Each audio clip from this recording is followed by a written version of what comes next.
Chapter 15. The Phenomena of Spiritism.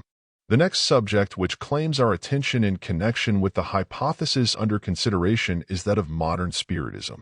It is approached with much diffidence and some misgivings, not because of any doubt as to the applicability of the hypothesis to the vast range of so-called spiritual phenomena, but because of the transcendent interest and importance of the subject to all mankind. It cannot be forgotten that millions of human beings base their hopes of a life beyond the grave upon their belief that in the phenomena of Spiritism they have tangible evidence of the immortality of the soul, and that by means of such phenomena they can be put into communication with the spirits of the loved ones who have gone before. The fact cannot be ignored that there are millions of stricken hearts whose wounds have been healed by the consolation afforded by that conviction. The great question, if a man die, shall he live again, has been by these phenomena satisfactorily answered for many whom revealed religion failed to satisfy, for many whose reasoning powers have failed to grasp the logic of the theologian. It were an unwelcome task to throw a shade of doubt upon the validity of evidence which to many seems to be confirmation strong as proofs of Holy Writ, and if in the perusal of the following pages such doubt arises, the reader is begged to discriminate between the question of the validity of evidence and the question of fact. For, be it remembered, I shall not undertake to prove that the souls of men do not live after the death of the body. That question stands just where it has always stood. It is a problem which, outside of revelation, is no nearer a solution than it was when Job propounded the momentous question. Neither will I undertake to say that the spirits of the dead do not and cannot communicate with the living. I do not know. But I do undertake to say, and will attempt to prove, that the phenomena of Spiritism, so-called, do not constitute valid evidence of the ability of spirits of the dead to hold intercourse with the living. In doing so, no attempt will be made to deny the phenomena of Spiritism. On the contrary, I shall not only admit the possibility of every phenomenon alleged by any respectable number of reputable witnesses to have occurred, but I shall also assume the substantial accuracy of the general statements made by Spiritists regarding the leading phenomena of Spiritism. But I shall attempt to explain their origin on other grounds than the supposition that they are caused by the spirits of the dead. In other words, I admit the alleged phenomena, but deny the alleged cause.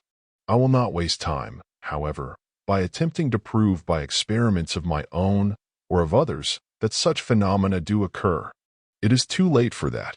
The facts are too well known to the civilized world to require proofs at this time. The man who denies the phenomena of Spiritism today is not entitled to be called a skeptic. He is simply ignorant, and it would be a hopeless task to attempt to enlighten him.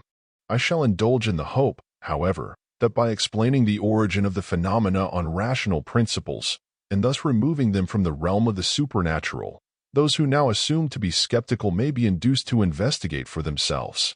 It is easy to deny the existence of that for which we cannot account by reference to known laws, and it is easy to believe in that which can be thus explained. This is especially true in regard to phenomena which are popularly attributed to a supernatural origin.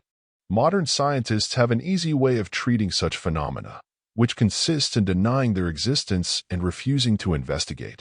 Such men would plug their own ears and deny the phenomenon of thunder if they could not account for it by reference to laws with which they are familiar. And such a proceeding would be no more senseless than, at this day, to deny the phenomena of Spiritism. In justice, however, to those scientists who have sought to investigate the subject, and have failed to witness the phenomena promised, it must be said that in many instances their failure is attributable, not to any fault of their own, or lack of earnest purpose on their part, but to a want of knowledge of the fundamental laws which pertain to the production of such phenomena. The reasons for the frequent failure to produce psychic phenomena in presence of avowed skeptics has been fully discussed in a previous chapter of this book, to which the reader is referred, but at the risk of repetition they will be restated in their proper place in this chapter, as they pertain to the subject of so-called spirit phenomena. The laws which govern the production of the phenomena under consideration are precisely the same as those which pertain to all the other phenomena which have been discussed, and the fundamental propositions of our hypothesis apply with equal force to them all again. The reader is asked to recall those propositions, in order that their force and logical sequence may remain clear to his mind in this connection. They are: I. The mind of man is dual in its nature, objective and subjective. 2. The subjective mind is constantly controlled by suggestion. These two propositions would seem to have been so well established as to need no further elucidation at this time. The subsidiary proposition, which applies to the phenomena under consideration, is that 3. The subjective mind, or entity, possesses physical power, that is, the power to make itself heard and felt, and to move ponderable objects. This may seem at first glance to be begging the question, but its truth must be assumed provisionally, for the sake of the argument which follows. It will readily be seen that if those three propositions can be established, all the physical phenomena of Spiritism can be accounted for on the ground that living man possesses inherently the power to produce them. And this is the position which we must assume, for it appears to be the truth. It must be acknowledged by all who have witnessed, under test conditions, any of the physical phenomena, that there is a dynamic force residing somewhere that is capable of moving ponderable objects without physical contact, and that this force, whatever it is, or from whatever source it emanates, possesses intelligence, oftentimes to a remarkable degree. Now, this intelligent force either emanates from the spirits of the dead, or it does not. If it does not, it necessarily follows that it emanates from the living. That this last supposition is the true one is evidenced by many of the characteristics of the intelligence which it manifests, among which the following are prominent. It is essentially a human intelligence, and neither rises above nor sinks below the ordinary intelligence of humanity. The intelligence is always on a level with that of the medium through whom it manifests itself. That is, it never rises so far above that of the medium as to preclude the possibility of its having its origin in the medium's subjective mind. That it often rises above the medium's known objective intelligence is well known and admitted. But we have already seen what remarkable powers the subjective mind possesses in certain lines of intellectual activity and with what limitations it is hedged about. And we find that the intellectual feats of mediums possess all the characteristics belonging to subjective intelligence, the same wonderful powers, and the same limitations.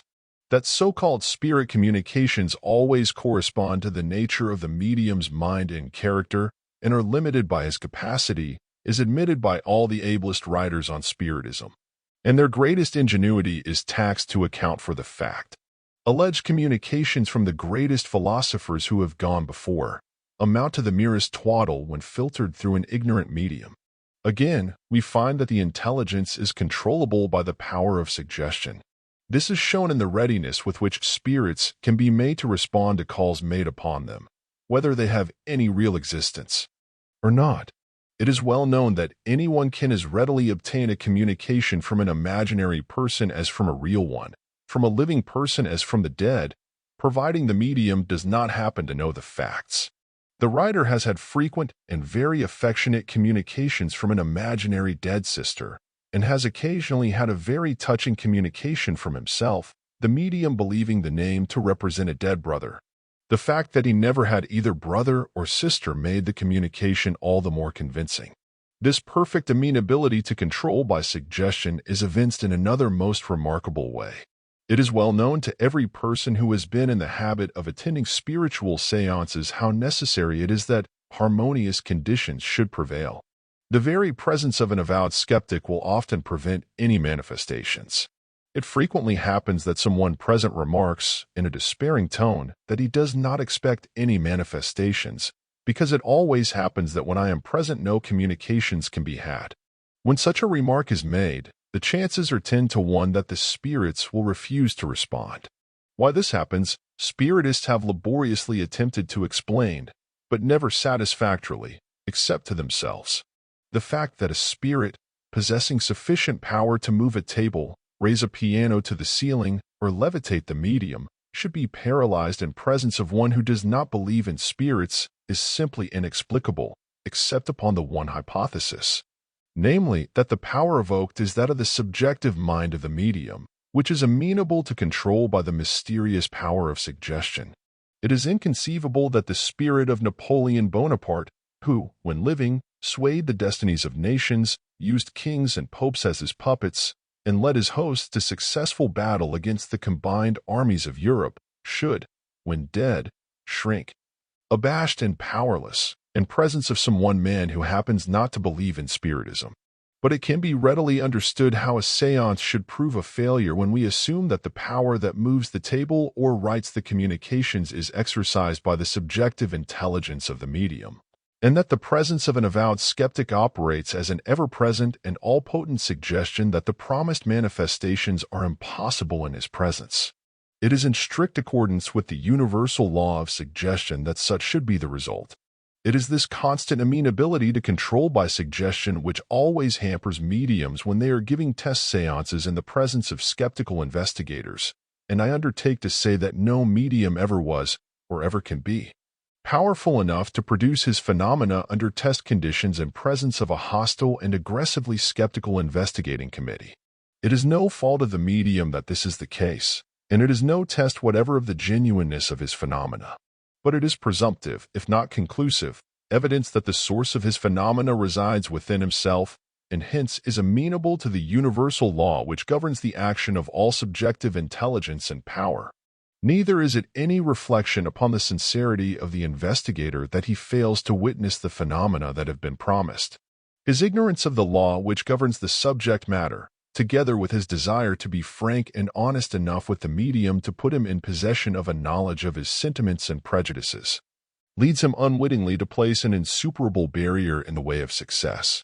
It unfortunately happens that many professional mediums, despairing of success in producing the genuine phenomena, and more than ordinarily anxious to earn the reward of success, will, under such circumstances, resort to fraud and legerdemain.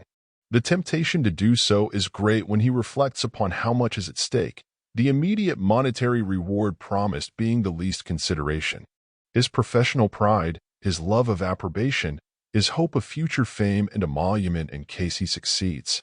In convincing a skeptical scientific investigator, all operate to constitute a temptation too great to be always successfully withstood. Besides, he knows that, under favorable conditions, he can produce the genuine phenomena, that he has produced them again and again. And he quiets his conscience by reflecting that it can do no harm to resort to legerdemain to simulate that which he knows to have a genuine existence. In this connection, it may be well to state what must already be obvious to the intelligent reader, namely, that the only way to secure the production of genuine phenomena is, first, to secure the confidence of the medium by assuming to be in hearty sympathy with him, and by giving him to understand that you thoroughly believe in his honesty and his power to produce genuine phenomena. Give him all the time he wants, and assure him that you are in no hurry, remembering always that quiet passivity and undisturbed serenity of mind on the part of a medium is an indispensable prerequisite to success, not only in producing the phenomena, but in entering the subjective condition. It is precisely the same in this respect as it is in hypnotism. The condition of the medium, when in a trance or partial trance, is precisely the condition of a hypnotized person, and he is subject to the same laws, and the same conditions are necessary and indispensable to his success. Every hypnotist knows that it would be madness to antagonize a hypnotic subject by suggesting to him in advance that he is an impostor, or that hypnotic phenomena are mere humbug, and then expect to hypnotize him and produce the phenomena. When investigators realize this one fact, they will have taken the primary lesson in spiritistic investigation. Everyone who understands the first principles of hypnotism knows what folly it would be to subject the science to the test of allowing a skeptical investigator to take a subject in hand and begin the operation of trying to hypnotize him by assuring him that hypnotism is imposture and all subjects are mere pretenders. And yet one who investigates hypnotism in that way does, in effect, precisely what the skeptical investigator of spiritistic phenomena does when he avows his skepticism to the medium in advance. If investigators would observe the rule here suggested, and always endeavor to put the medium at his ease and accede to all the conditions prescribed by him, instead of insisting upon test conditions of their own devising, they would soon find that they would witness all the phenomena desired, and under conditions that preclude the possibility of fraud or legerdemain. Any other course almost of necessity defeats the object sought. It will be seen, therefore, that a failure to produce phenomena at a given time does not necessarily indicate fraud on the part of the medium, and in strict justice to professional mediums. who as a class have been brought into disrepute by the fraudulent practices of some of their number, it must be said that the detection of a medium in fraudulent practices does not per se prove that he was consciously guilty. For it is an undoubted fact that when a medium is unconscious and his subjective mind is in control, it often acts capriciously, and presumably fraudulent practices might be indulged in without the objective knowledge or consent of the medium. Therefore, until the laws governing the subject matter are better understood, we should extend the broadest charity over the professional medium, except in cases where it is discovered that the paraphernalia necessary for the perpetration of fraud have been prepared by the medium in advance. At this point, the question will naturally be asked, how can a medium, professional or otherwise, be entitled to credit for honesty, who represents himself as being able to hold communion with the spirits of the dead, or to be an instrument through which communications from spirits of the dead can be obtained, if, in point of fact, such communications have their origin wholly within his own personality? This is perhaps the most pertinent and the most far-reaching question that could be formulated in regard to the hypothesis under consideration. If it could not be fairly answered from a purely scientific standpoint, our hypothesis would not be worthy of further discussion, for it is simply impossible to presuppose that all the immense number of mediums, professional and private, who may be found in all ranks of society throughout the civilized world, are deliberately and consciously perpetrating a fraud upon mankind. On the contrary, I here take occasion to say that there is no system of religious belief which is so thoroughly fortified by facts as that of Spiritism, when its phenomena are viewed from the standpoint of the investigator who is unacquainted with the latest scientific discoveries in the domain of experimental psychology. But with that knowledge in possession, the evidential value of the phenomena of Spiritism is vastly depreciated, and the high character of the medium for truth and sincerity loses all its weight as a factor in the case. The intelligent reader has already anticipated the answer to the foregoing question. It is simply this, that the subjective mind of the medium, being controlled by suggestion, believes itself to be the spirit of any deceased person whose name is suggested. It has been educated to that belief through the objective education and environment of the individual.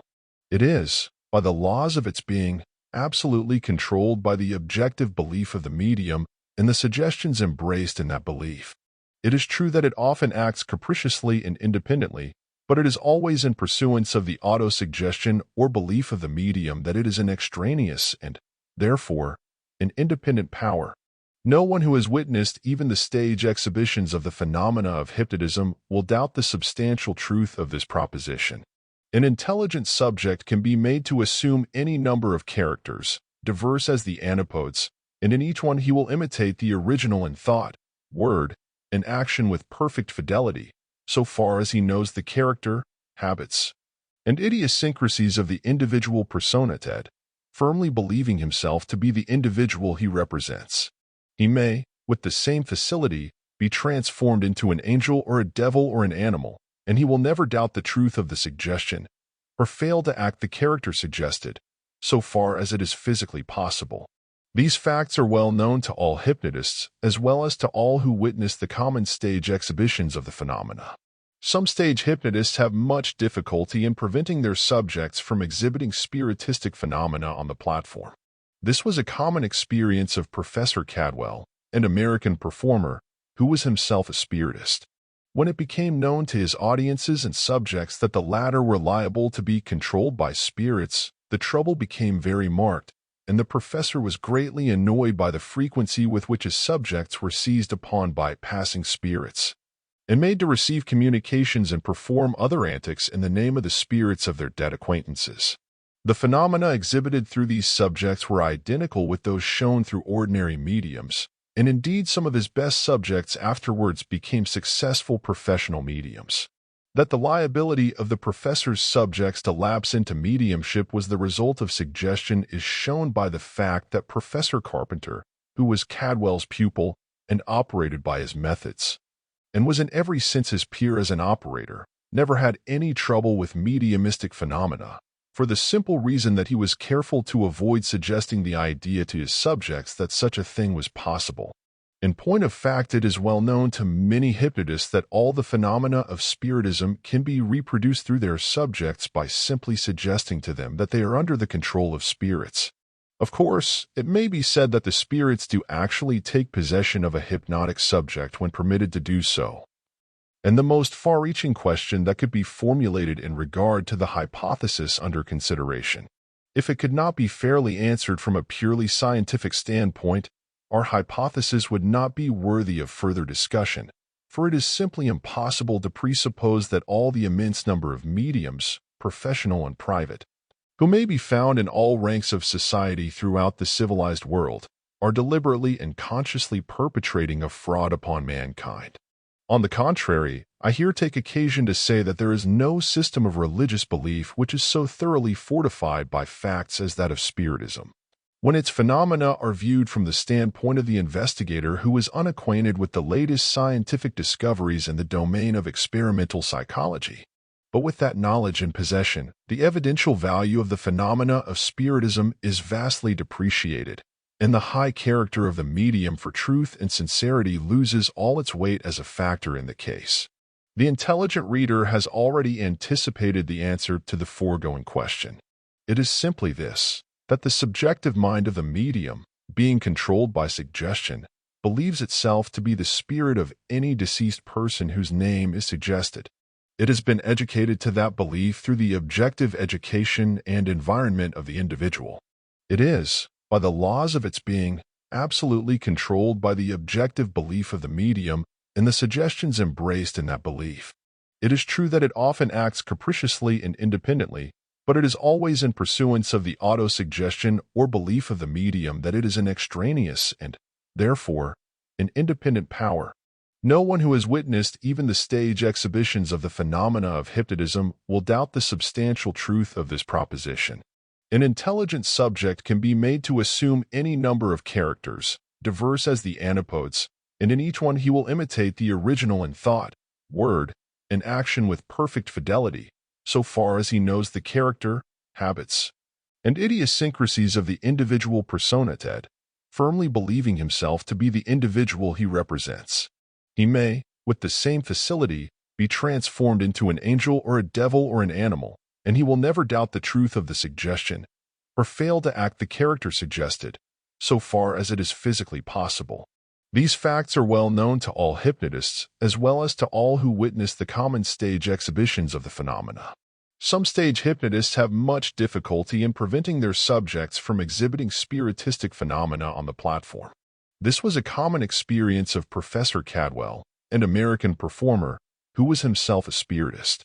When it became known to his audiences and subjects that the latter were liable to be controlled by spirits, the trouble became very marked, and the professor was greatly annoyed by the frequency with which his subjects were seized upon by passing spirits, and made to receive communications and perform other antics in the name of the spirits of their dead acquaintances.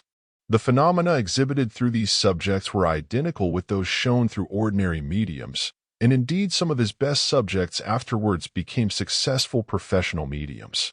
That the liability of the professor's subjects to lapse into mediumship was the result of suggestion is shown by the fact that Professor Carpenter, who was Cadwell's pupil and operated by his methods, and was in every sense his peer as an operator, never had any trouble with mediumistic phenomena, for the simple reason that he was careful to avoid suggesting the idea to his subjects that such a thing was possible.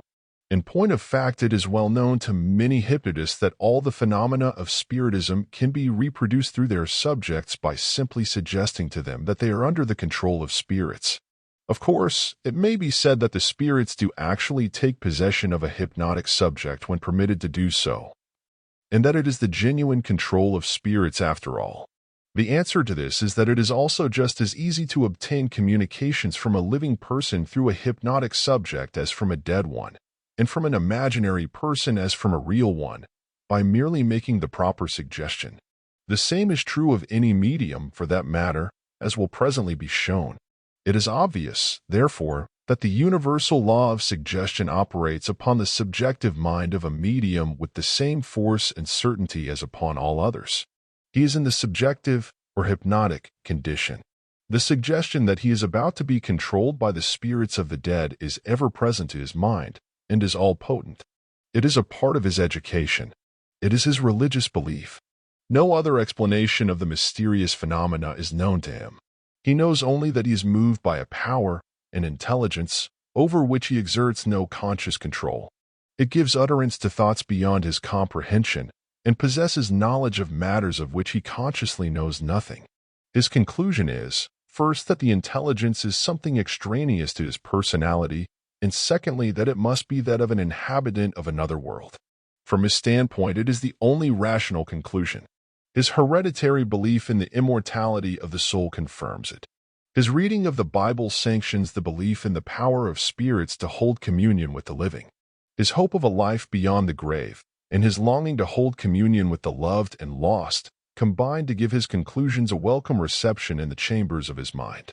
A more potent suggestion was never forced upon the subjective mind of man than this, and in obedience to the universal law, it must be believed by the medium's subjective mind and acted upon accordingly.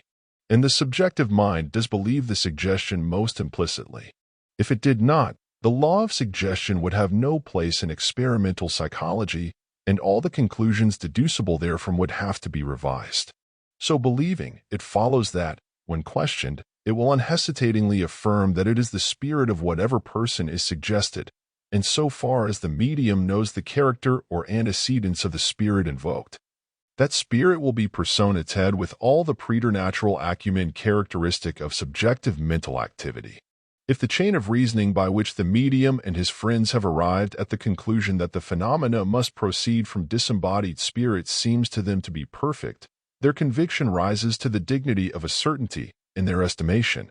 When the supposed spirit begins to forward alleged communications from the hypothetical borderland of another world, they find that his alleged control is able to tell them secrets which they suppose to be safe in their own custody, or perhaps only known to themselves and the deceased whose spirit has been invoked. He will describe the character and personal appearance of deceased persons whom it was impossible that he should have known in life, sometimes even giving their names and ages. He will tell of incidents in their career known only to the person for whose benefit the communication is given. If the sitter is skeptical and has learned something of telepathy, his ready objection is that all this is mind reading. But presently the medium will describe someone of whom the sitter has not thought for years, who was utterly unknown to the medium and of whom he never heard. It is then that the sitter is confounded. His telepathic explanation is exploded, for he was not thinking of the deceased at all. It could not, therefore, be mind-reading, he declares, with all the enthusiasm of a new convert whose last objection has been answered. There is no more common or popular explanation of certain phases of spiritistic phenomena than attributing them to mind-reading. When a medium relates to you incidents of your life of which you know he has no previous knowledge, the most obvious explanation is that he reads your mind. That is, if you do not believe that he is controlled by spirits, and you are undoubtedly right. But when he tells you of things that you had forgotten, and describes persons of whom you were not thinking, you jump to the conclusion that thought reading does not explain that particular phenomenon. And it is just here that you make a mistake, for the reason that you do not understand the first principles of mind reading. But when it is once understood that mind reading is the communion of two subjective minds, and that the objective or conscious thoughts of the sitter have no necessary effect upon the character of the communications, it will be seen that the fact that the sitter was not consciously thinking of the person described, or had forgotten the incident recalled, has no evidential value whatever. The sitter may or may not be thinking consciously of the subject of the communication. He may even be endeavoring to cause the medium to speak of some particular one with whom he earnestly desires to communicate. It makes no difference whatever, for it is the uppermost thought of the subjective mind that is read, and of that the sitter has neither knowledge nor conscious control. That the medium relates incidents of the sitter's life which he had forgotten until reminded of them is not at all strange or unaccountable, when we remember that the memory of the subjective mind is perfect. Neither is there any evidential value in the fact that the sitter cannot remember an incident related by the medium, for he must remember that objective memory retains little, comparatively, of the incidents of life, while the subjective mind retains all. It will thus be seen that in order to explain the phenomena of Spiritism on the hypothesis that it has its origin wholly within the subconscious mind of the medium, it is not necessary to presuppose that he is dishonest or insincere when he attributes it to disembodied spirits. In the absence of knowledge on his part of the recent discoveries in psychological science, he has the best of reasons for so believing. For up to the present time, no other hypothesis has been advanced which will account for all the phenomena on any other rational supposition. But the two great laws, duality of mind and suggestion, clear away the greatest stumbling block in the way of scientific investigation of this, the greatest problem of the ages. It is now no longer necessary to deny the phenomena, since they can all be accounted for on scientific principles, outside the domain of the supernatural. It is no longer necessary to consider the spiritual medium either a fool or an impostor, since the phenomena are genuine, and their explanation on scientific principles is impossible, except in the light of very recent discoveries in psychic science. Having set forth the fundamental principles underlying the production of so-called spirit phenomena, we will now proceed briefly to examine their various phases and leading characteristics, and to show how the hypothesis under consideration applies to each of them with the same force and pertinency as in the case of the other psychic phenomena which have been considered.